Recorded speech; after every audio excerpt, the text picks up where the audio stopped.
Estelle are with me from Prestige Management here on Industry Insights.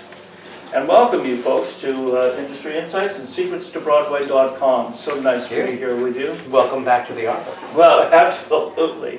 And you know, I am a member of Prestige Management, very proud to be so. And so is my daughter. And she had to earn her way, folks, believe me. She had to earn her way to be a part of this fantastic management company.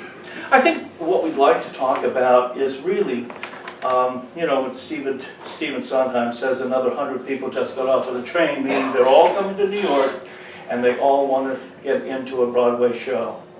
And really what I would want to ask you is, what is the best thing for them to do? Should they get a manager or should they get an agent? And what is the difference between the two? It's a great question, and I spend half of my day explaining that difference. It's just part of the career.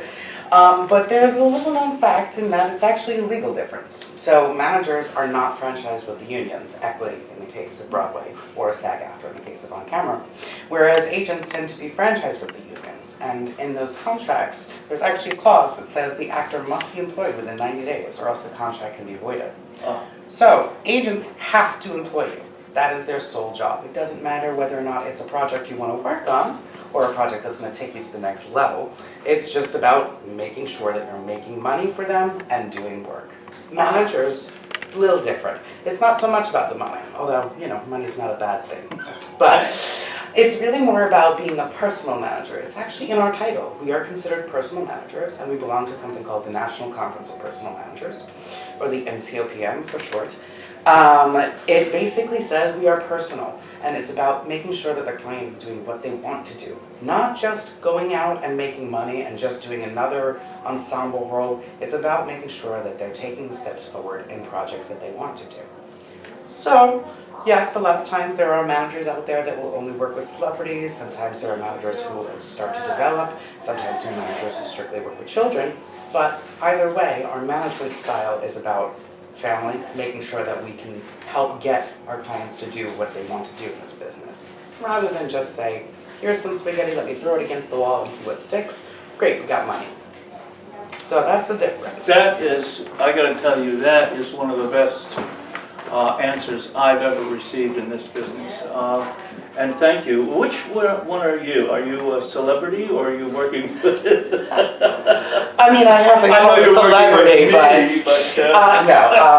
We actually are a bit of a hybrid because we also are an entertainment company, so we also can produce. But technically for our people that we work in as personal managers, they span the board. So we have some people that are strictly offer only. We have some people that are in that middle road, or as I like to call it, the cusp, and about breaking the glass ceiling. So they may be on their 7th Broadway show, but it hasn't been a principal yet. Right. And then we do have our developmental clients who tend to be on the earlier end of the spectrum, and it's about making sure that they're starting to build up some credits to get to that level. Well, again, very well said. Nicole, what do you look for in talent when they come, you know, and how do they get to be seen by a management company such as Prestige? I mainly find clients through the showcases and workshops that I attend that are offered here in New York. There's several different companies, AJR, Talent Meet Rep, One-on-One, the list goes on and on and on. And then it's just a matter of like their performance. Do they have a look that I like or that I need on my roster? You know, do I feel like they're ready for a manager? Do I feel like they still have some work to do and need to find themselves, or what they want to do, or are they kind of all over the place? Or there's so many different Factors. Yeah, factors. Mm-hmm. And sometimes it just comes down to gut, because you know, you might have a lot of credits and I still might not feel it, or you might have like 2 credits and I'm totally like, yes. So it's, there's no like one answer. Well, that's true. Mark Simon always said to me, Joel, it's very subjective. And how we cast, it's very, very subjective.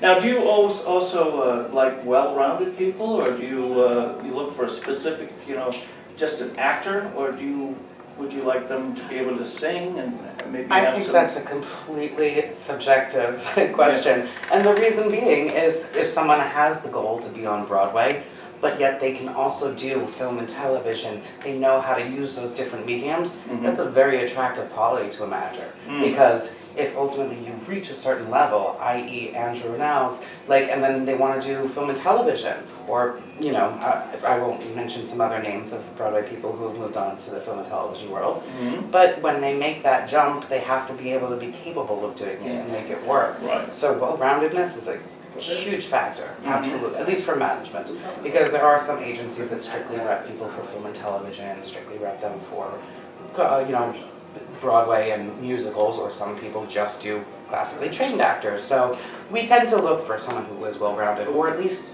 has the interest and the motivation to learn how to do all of it. Yeah, very well said there. Can you tell me what you'd like to see on a resume that might pique your interest? Would it be acting classes they've attended? Would it be if you can see that they're going out and they're attending and staying, what I say, plugged in?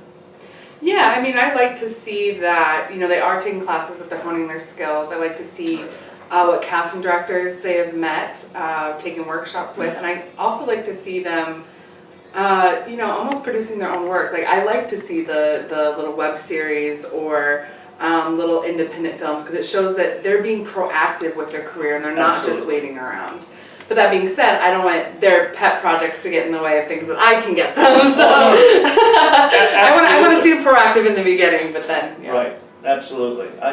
That's a great thing I think a lot of people would need to know about, is that because media is so available today, it's just not, I mean, you can see we're filming this, and you know, as I walked down the street the other day to go to the School of Rock, Winter Garden, everybody had their cell phones out. Everybody was just filming anything and everything that they found interesting along the way. So it was You'd be tremendous. surprised how much media can help too, actually.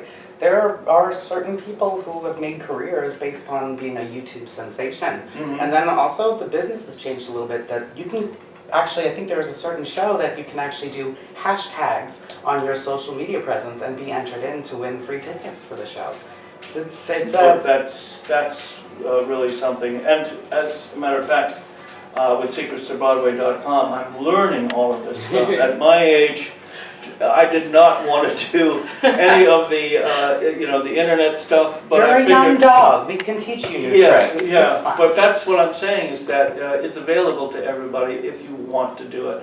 And now I've just found this niche, and I'm loving it tremendously. What's one things that you could possibly say to somebody when they're coming to New York? What's the one thing that you could really advise somebody to get their goal, to have it happen for them? To have one. Yeah, to have a goal? Honestly, Step one. Step one, own the fact that you have a goal and you've moved here for a reason. I know that sounds so terse or flippant, but it's true. A lot of people are like, oh, one day I do want to be on Broadway. But they're not specific about what they want to do on Broadway. Some people just want to be on the ensemble.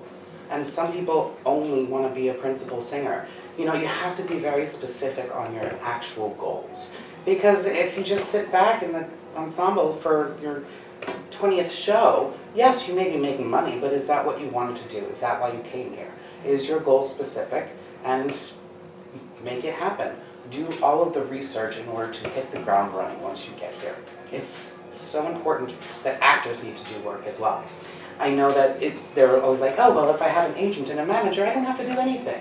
That is, you would be shocked the amount of places. I mean, schooling can absolutely teach you that. They'll be like, well, if you got an agent, well, Yeah. fantastic, you'll be working. Yeah, he'll be That's pitching not- you. Oh, yeah. Yeah, it's just like, oh my Let God. me tell you, there are many, many agents out there that say, I get 10%, how much do you get? So where should the work split be? A lot of times they can act that way, and that's not a bad thing. I used to be an agent, trust me, it's not a negative statement, but you know, actors still need to be ready to go on that journey and understand that the agent will do everything in their power to help them, or the manager will do everything in their power, but that doesn't mean that they're powerless. They have to have some power. Get on that. EPA list or the ECC list because you want to go and be on Broadway. Yes, I know if you're non equity, it's not fun and you can't use the bathroom, but you gotta go and you gotta try it. I hate that rule. I hate that rule so much. Just wear a diaper. Yeah, Yeah, right, exactly. You have to be up at 5 a.m. and you Oh, can't yeah. use the bathroom? Oh, okay. Well, there's a McDonald's down the street. Exactly, and it's not the way it used to be. When I came to town, we had answering services. Mhm. Remember, I don't know, they were just like people who, oh yeah. Sorry, I before my mean, you know, time, I it's don't just know. like, and then some people, you know, who are younger than I am will talk about their answering machines. And I'm sitting there going like, well, you know, in the old days, we had answering services, and when we were like lined up, you know, we were like, I'm number 115, let's go around the corner and sign up at Broadway Arts for another show that we could actually audition for. And so we're going back, calling people, finding out where the line is in relation to your number, you know? What could you The possibly children do say? that now too, just so you know. There Oh, are yeah. Facebook groups and saying like, oh, please sign me up so I get a spot. It's, Right. it's, Yeah, it's I changed a imagine. little bit, but it's still there. Yeah, it's probably a little bit easier maybe too. But what would you say to one person who came across and said, you know what, I'm from Ohio and I am here and I want to make it on Broadway. I'm going to give it one good year. What would you say to them? You can't give yourself a time limit. If you give yourself a time limit, you are bound to fail. And only because I feel like you're not giving it your all and you're not fully committed if you give yourself a time limit. Because, I don't know, I almost feel like you're selling yourself short at that point. I could not agree more. Putting a time limit on your abilities to be here, it will shoot you in the foot, quite frankly, because there's no such thing as a professional actor. There's a professional auditioner, and you have to learn how to be an auditioner. You have to learn how to get to a level where you don't have to audition, which can take a very long time. Yes. A very long time. Chris, there's got to be a mountain somewhere where you're sitting on top of it. Ah, Oh sage, oh Buddha, Oh, to that. stop. But no, but that is very valuable information for people to know because a lot of people say, Mom, Dad, I'm going to give it a year. If I don't make it by then, I'll come home, you know. And, you know, you've got to burn your ships. That's pretty much what, yeah, you know, I read a book called Think and Grow Rich by Napoleon Hill, and that's, I read it too. yeah, and all of the great people that, I mean, at least have had a Broadway, career, have read those particular books to keep it in the game, keep that passion. And, Mhm. you know, it's very, very important for that. You may have to pick up a side job after a year. Oh, Absolutely. Absolutely. But don't give it a time frame as far as your passion for the business and wanting to do it. We're here with Chris Silveri and Nicole Estelle of Prestige Management. Thank you both so much. It's been an absolute blast. And I hope you have a wonderful day and a great holiday season to you both. You too. And to everyone. Thank you.